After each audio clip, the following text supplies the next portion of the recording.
my company come to the table and negotiate for real. Don't bring us crumbs, give us what we deserve. Frustrated airport workers walking off the job in the middle of the busy holiday travel rush, hoping to put pressure on their employers. Good evening, everyone. Welcome to West Coast Wrap. I'm Alex Savage. Those striking airport workers want better pay and working conditions. Today, they set up picket lines outside Los Angeles International Airport and Phoenix's Sky Harbor Airport. These are employees at restaurants and other concession businesses at the airports. They have not said exactly how long their strike is going to last. Live pictures tonight of a very busy LAX on this Thanksgiving week. There are no indications today's walkouts are affecting flights, but many travelers are finding shops and restaurants shut down inside the terminals.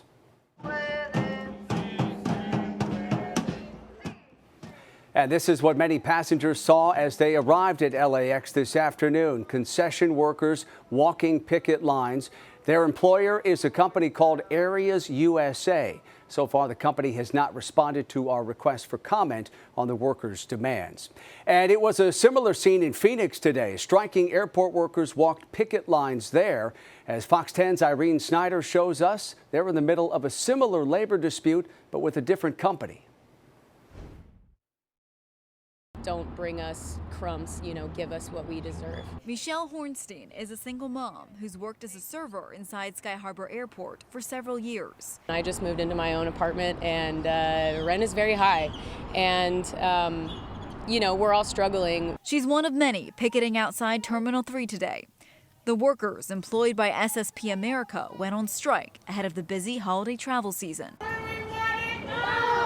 Hornstein says they're striking for a fair contract that includes higher pay. Especially for our non-tipped workers, they are way overdue for a raise. People need to be able to afford more than just rent. They need, all their bills and food, things for their children. And a protection from automated services. It just takes away the soul of what we do. We claim that this is America's friendliest airport and robots can't make anything friendly. SSP America is a subcontractor that works with the city of Phoenix and employs more than 400 workers at Sky Harbor Airport.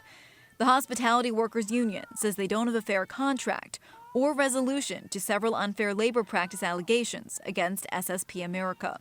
The union also says a recent survey of airport workers at Sky Harbor shows more than half worried about eviction, and they couldn't afford rent or mortgage payments. Hornstein says they've had meetings, but none of them have been very productive. And unless they reach a good agreement, the workers, she says, will continue to fight. We're going to stay out here and we're trying to send them a message that we are more than just numbers to them and we are people. Irene Snyder, Fox 10 News. And we did reach out to SSP America for a comment on this walkout today. We are waiting for a response from the company. Hundreds of protesters showed support for striking teachers in Portland today with a march and sit-in on a busy bridge. Demonstrators stopped traffic on the Burnside Bridge, demanding teachers get the raises they're asking for. They blocked those lanes on the bridge for about an hour this morning. This is letting people know that we're still in it and that we won't accept anything that is less than what our students deserve. And so we will continue to engage in these activities. We will continue to participate and fight back and make our voices heard, that our students' needs come first. Portland public school teachers have been on strike since November 1st. There's no word when contract negotiations are going to resume. The school district is already looking ahead to what will happen after a contract agreement is reached. It proposed today that schools delay their winter break by an extra week to help students make up some time in class once schools do reopen. We're following a developing story in Alaska tonight where the death toll from a large landslide has grown. Authorities now say 3 people have died after they found 2 more bodies today. 3 other people remain missing. This happened last night in a small island community near the city of Wrangell. That's about 150 miles south of Juneau. A preliminary survey of that area shows 3 homes were in the direct path of the slide. Search and rescue teams are continuing to look for victims tonight. Authorities have captured a man accused of shooting and killing 3 people in Colorado late yesterday. U.S. Marshals and New Mexico State Police took 45-year-old Hanmi Clark into custody today near Albuquerque. Clark was wanted for the deadly shooting yesterday in Custer County, Colorado. That's a small community south of Colorado Springs. Authorities say he killed 3 people and critically wounded a 4th person. The sheriff says the suspect and the victims had all been in a dispute over property lines. All of the deceased are involved with a property dispute involving the suspect. So is it one family or multiple different? Multiple families are affected. Neighbors have accused the suspect of harassing them and denying them their legal use of part of his property to access their land. An Arizona man is in custody tonight after police say he shot and killed 2 people at random as they waited at a bus stop. This happened yesterday in Glendale, just outside of Phoenix. Police say the suspect, 26-year-old Dominic Celaya, was riding in a car driven by his girlfriend when the 2 of them started fighting. Police say Celaya got out of the car, fired 2 shots into the air, and then opened fire on 2 men at that bus stop. At that point, according to witnesses, Mr. Celaya then ran southbound into the neighborhood just south of that intersection. He ran through an apartment complex and several homes, and he began scaling walls in that neighborhood. We deployed the K-9, and at that point, Mr. Celaya was taken into custody. And officers found that suspect hiding underneath a pile of compost in the backyard of a nearby home. The 2 victims were a 24-year-old man and a 69-year-old man.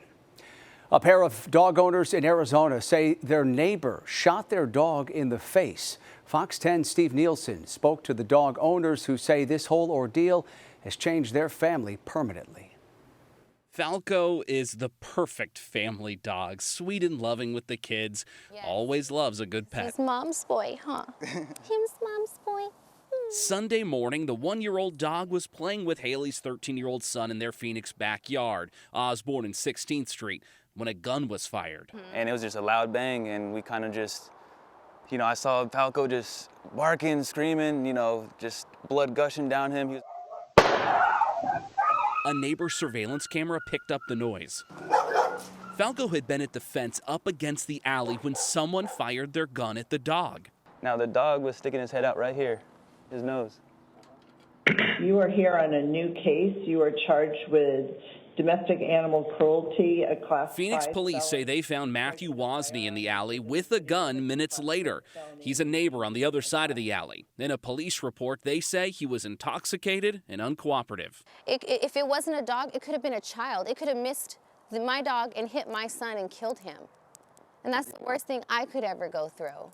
Haley and Zachary say they're now fearful to go to their back fence again. This is a new fear for sure. This is something that we'll carry with us for the rest of our lives. No matter where we move, we will always have this in the back of our head. And that was Fox 10's Steve Nielsen reporting for us tonight. The suspect in this case has been charged with 3 felonies. Coming up tonight, calls to eradicate the deer population on a Southern California island led to a protest today. Coming up, why some believe the deer have to go. Also, we'll show you the blizzard conditions in Alaska that knocked out power to thousands of people today.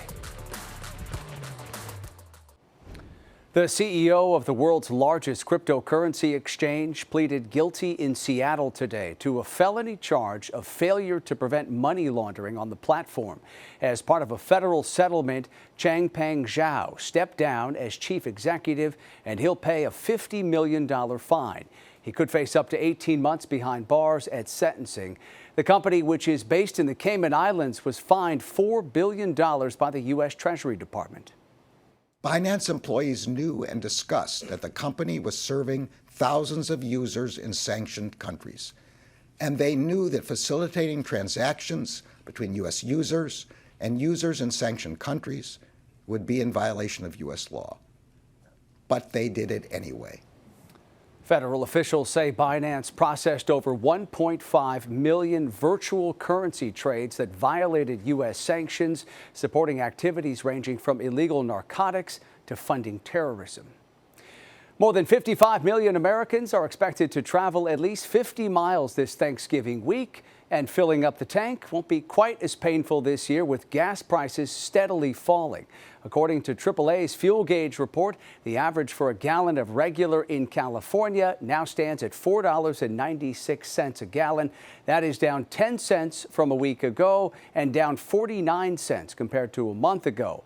And that price is 29 cents less than it was a year ago. This station, I live right down the street, this is my main station, went down 60 cents in the last 2 weeks. This station.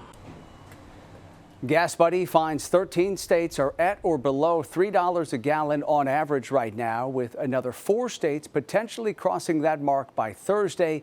All of this is because of falling oil prices. 2 Los Angeles police officers are recovering tonight after being injured in a chase and crash. Fox 11's Gigi Graciette has details on that pursuit that spanned 2 counties. The story starts and ends with this man, a stolen car suspect who police say also had a felony warrant out for his arrest. He's also accused of leading LAPD on a long, high-speed pursuit that almost cost 2 officers their lives. It started at midnight when LAPD Newton officers tried pulling the driver of that stolen car over at Washington and Maple near downtown LA. The suspect didn't want to stop, and the high-speed pursuit was on through LA and into Orange County, where officers saw the suspect throw something from the car on the 57 North. As the pursuit continued on, 2 patrol officers stopped to look for what was thrown. And that's what they were doing when suddenly a woman driving an Infiniti slammed into the back of their patrol SUV. That violent collision resulted in significant injuries both to that driver as well as to both of our officers. All units, officer needs help. 57 Freeway, passing over Linda, officer needs help. 57 passing over Linda, officer involved, TC. Tense moments as the training officer behind the wheel lost consciousness, while his passenger, dealing with a bleeding and serious head injury, tried to revive him. Thankfully, he came to, and both officers are now in the hospital being treated. They are both conscious. They are bumps and bruises, significant laceration to the passenger's head from this collision, but they are expected to make a full recovery, and I am grateful for that. The woman accused of hitting them is also in the hospital being treated for injuries described as moderate. She's also officially under arrest by police on suspicion of driving under the influence. The names of the 2 suspects, the pursuit suspect and the woman accused of driving under the influence, have not yet been released. In Orange, Gigi Graciette. A group that is trying to remove former President Trump from Colorado's primary ballot is appealing a ruling by a judge last week. The judge ruled Trump should remain on the ballot despite having engaged in insurrection on January 6th of 2021. And former President Trump appealed the judge's findings on the insurrection issue as well and questioned whether a state court judge rather than Congress should settle that question. There is pushback to plans to eliminate the deer population on a popular Southern California island. Fox 11's Christina Gonzalez shows us what's being done to hopefully save the wildlife. Protesters greet visitors arriving by ferry in Avalon. Angry over plans to eradicate mule deer living on Catalina Island using sharpshooters and helicopters. Killing the whole population of our deer is not the answer. The non-native mule deer are popular with Avalon residents who welcome their visits in their backyards. Good morning. But the animals are considered a problem by the Catalina Island Conservancy, the state trust overseeing the mostly wild 88% of the island, where Conservancy biologists want to see a return to the ecosystem they've restored in areas protected with deer-proof fences. This is just the beginning of this restoration area, and it's so incredible. Conservancy biologist Dr. Lauren Denhart takes us on a tour. Remote island areas where invasive grasses have replaced the native vegetation the deer like to eat. At restoration spots, she points out plants only seen in the Channel Islands. This level of denseness is not what you see in other locations as well. This density provides so much water resources, so much habitat, so much protection from fire too. This is something that you're going to completely lose unless if we do something about it. But the plan to wipe out the entire deer population, coaxing them away from populated areas and shooting them from helicopters, has angered residents. It's horrific. It makes us ill. The horror and the inhumanity of what they're planning on doing. Shooting from helicopters. The same approach was used back in the 1990s, early 1990s. I was a reporter and I was here when they used helicopters and they shot down thousands of goats. Many of the people who live here are still angry about that.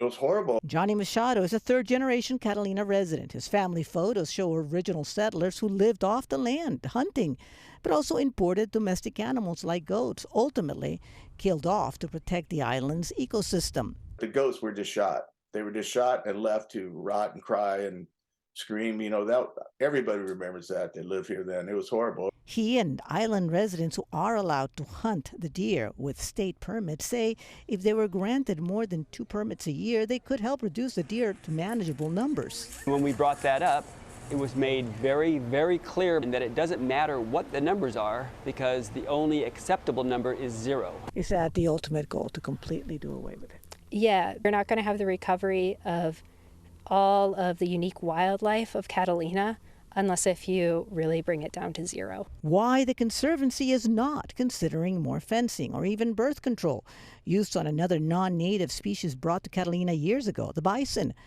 Although the deer slaughter plan is running into roadblocks beyond petitions and protests. Avalon's City Council just voted to prohibit hunting and trapping wild animals within the city, which means the Conservancy won't be able to bait the deer out of city limits to kill them, which was part of the plan. I think that they were very naive to think that this could just happen. It's hard. It's an emotional subject, and I have empathy for that. What I really want people to understand is we're here to save the island. And that was Fox 11's Christina Gonzalez reporting for us tonight. According to the Los Angeles Times, many other animal populations have threatened Catalina Island in the past, including goats and bison.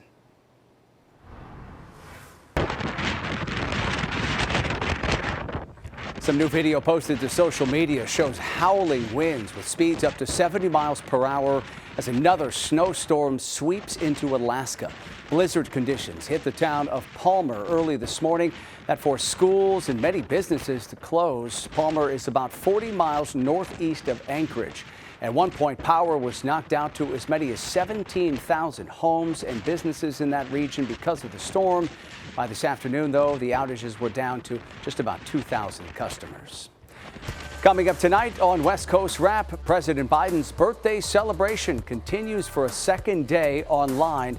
Coming up, why a photo of his cake is going viral. Tonight, a U.S. Navy plane remains in Hawaii's Kaneohe Bay on the island of Oahu after the pilot overshot the runway yesterday. Authorities say all 9 people on the plane made it out safely with no reports of injuries, but there are now concerns about possible environmental damage to coral reefs in that area. A U.S. Coast Guard pollution response team is assisting the Navy. The weather was foggy and rainy at the time of that accident. You had some Kona winds that were probably a little squirrely. You had a short runway. You had a wet runway. You had rain probably coming down and decreasing the visibility. So it made it really hard to put the airplane right on the end of the runway like you would normally want to do. The plane involved is a Boeing P-8 Poseidon, which is a military surveillance and patrol aircraft. Well, for holiday travelers who aren't flying or driving, taking a train is always an option, and Amtrak says it is ready to go this year. Amtrak says it has extra staff and volunteers ready to help out during the holiday season. It's expecting 750,000 riders. That's up about 7% from last year. Every year we see a surge in travelers the Tuesday and Wednesday leading into the holiday, and then the Sunday following the holiday, with the Sunday very high in travel. The thing I like about the train is I can just sit down, watch my phone, hang out, check my music and stuff. So yeah, it's pretty much good ride. Good ride, yeah. No hassle. Some of the other upsides to riding the rails: you can generally bring more luggage than if you were flying, and most of the trains have a dining car, and pets up to 20 pounds are welcome on board.